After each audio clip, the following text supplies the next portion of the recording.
तो बच्चों, हम प्रीवियस वीडियो में डिस्कस कर रहे थे इस क्वेश्चन के बारे में। तो क्वेश्चन ये था कि हमें इसकी x और y की वैल्यू सॉल्व करनी थी, और हमने पहले ही जान लिया था कि ये इनफाइनाइटली मेनी सॉल्यूशंस वाला केस है। ठीक है, तो इस इनफाइनाइटली मेनी सॉल्यूशंस में आप आपको कुछ करना नहीं है, आपको सिर्फ ये करना है, जब भी आपको इनफाइनाइटली मेनी सॉल्यूशंस का केस दिखे। देखो, इनफाइनाइटली मेनी सॉल्यूशन होने का मतलब क्या होता है? इनफाइनाइटली मेनी सॉल्यूशन होने का मतलब ये है बच्चों कि यहाँ पे बहुत सारे सॉल्यूशंस मिलने वाले हैं। तो आप जस्ट एक फर्स्ट केस के ये इक्वेशन निकाल के छोड़ दो।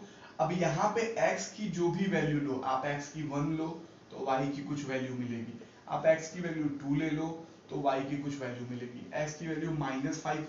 आप जितनी वैल्यूज आप अपने मन से x की लेते जाओगे, बात ध्यान से समझना, x की जितनी वैल्यूज लेते जाओगे y की उतनी वैल्यूज मिलती जाएंगी।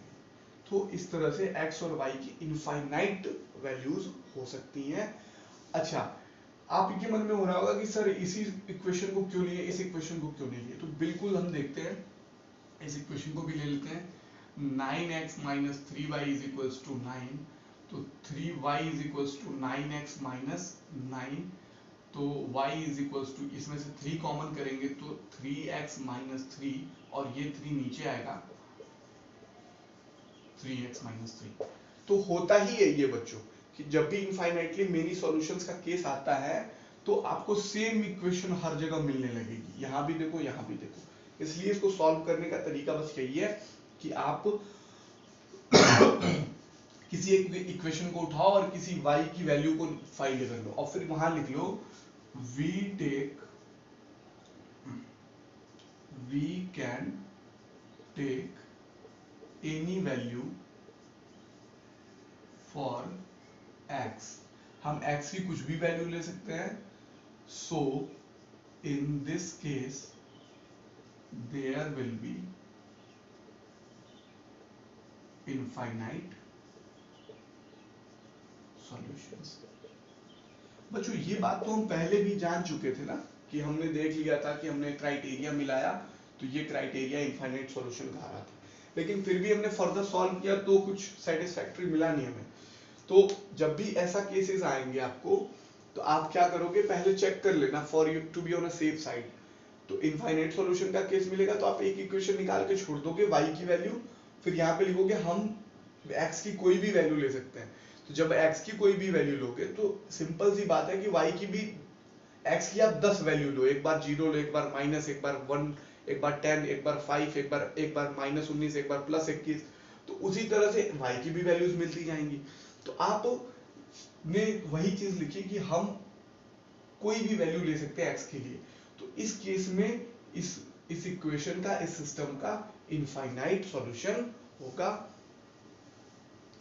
हम जितनी वैल्यूज x की लेंगे हमें उतनी वैल्यूज y की मिलेंगी। आई होप को ये चीजें आपको समझ में आई होंगी। अब हम बढ़ते हैं कुछ और क्वेश्चंस की तरफ।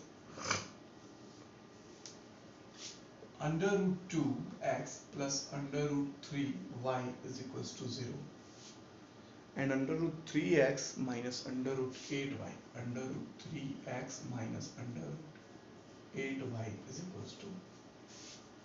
0। ठीक है, बिल्कुल रूट से घबराना नहीं है, रूट वाले ऑपरेशंस में बता चुका हूं आपको, आपने 9th क्लास में भी पढ़े। तो चलिए, √2x + √3y = 0 है, तो √3y = क्या होगा, -√2x होगा, तो y = क्या हो जाएगा, -√2x अपॉन √3। ठीक है, ये आपका इक्वेशन 3rd बन गया। बस जाहिर सी बात है, एक दो इक्वेशंस है, इस इक्वेशंस पे से हमने y की वैल्यू निकाल ली। ठीक, अब y की वैल्यू यहां लिख देंगे, on putting value of y in equation 2। अब हम y की वैल्यू इक्वेशन 2 में रखते हैं, तो √3x - √8, और y की वैल्यू क्या है, -√2x upon √3 is equals to क्या है, 0 है।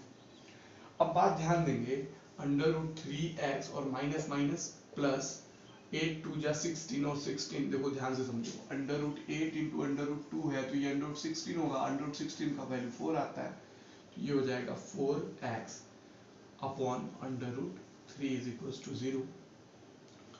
तो अंडर रूट 3 से यहाँ मल्टीप्लाई करेंगे तो 3x plus 4x is equal to upon under root 3 is equal to 0, तो 7x is equal to 0 into under root 3, यानी कि x is equal to 0 by 7, यानी x की वैल्यू क्या आ गई 0।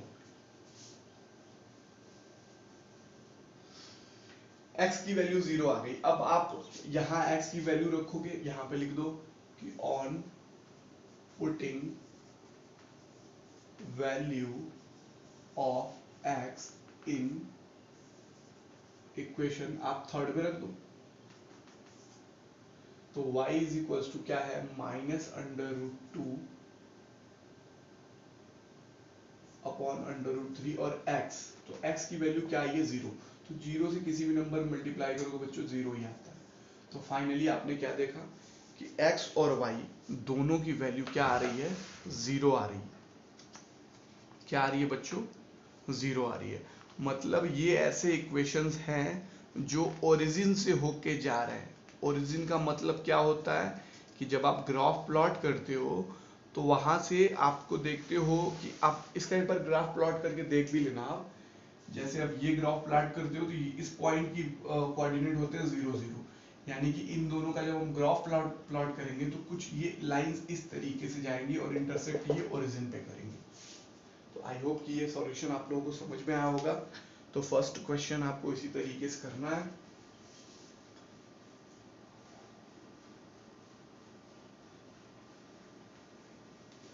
एक क्वेश्चन में और आपको बता देता हूं,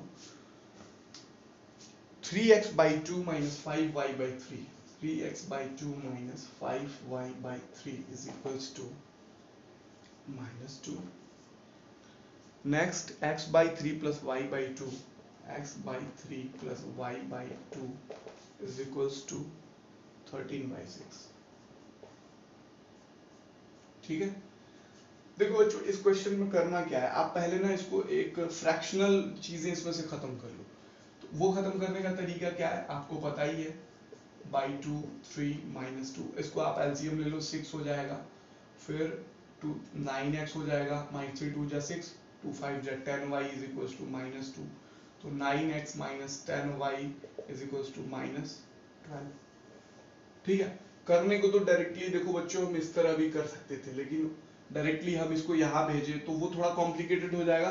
तो इजी ये रहेगा कि आप दोनों इक्वेशंस को आप इस तरीके से एक स्टैंडर्ड फॉर्मेट में ले आइए। फिर यहाँ भी वही 2x plus 3y is equal to 30, आप इसको जब सॉल्व करोगे आप इसको, तो ये कुछ इस तरीके का मिलेगा। एक इक्वेशन आपको पहले मिल ही चुकी है 10y is equal to minus 12, तो बस आप इसमें से क्या करेंगे, एक इक्वेशन में से y या x की वैल्यू निकालेंगे जो भी आपको पसंद हो, और सेकंड इक्वेशन में आप उसको रखेंगे। इस तरह से आपको वेरिएबल की वैल्यू मिलेगी और सारी चीजें आप इसी तरीके से करके जाएंगे। ठीक है। तो फिर आज के लिए इतना ही बच्चों। ठीक है। और आप लोग ज्यादा से ज्यादा प्रैक्टिस करिए, ज्यादा से ज्यादा क्वेश्चन सॉल्व करिए। यही था सब्स्टिट्यूशन मेथड। अब इसमें डिपेंड करता है आप जितने ज्यादा क्वेश्चन सॉल्व करेंगे और जितने ज्यादा डाउट्स रेज करेंगे उतना ही ज्यादा आप सीखेंगे।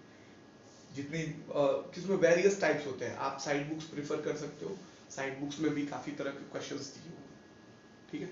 आज के लिए इतना ही, मिलते हैं नेक्स्ट वीडियो में। Thank you.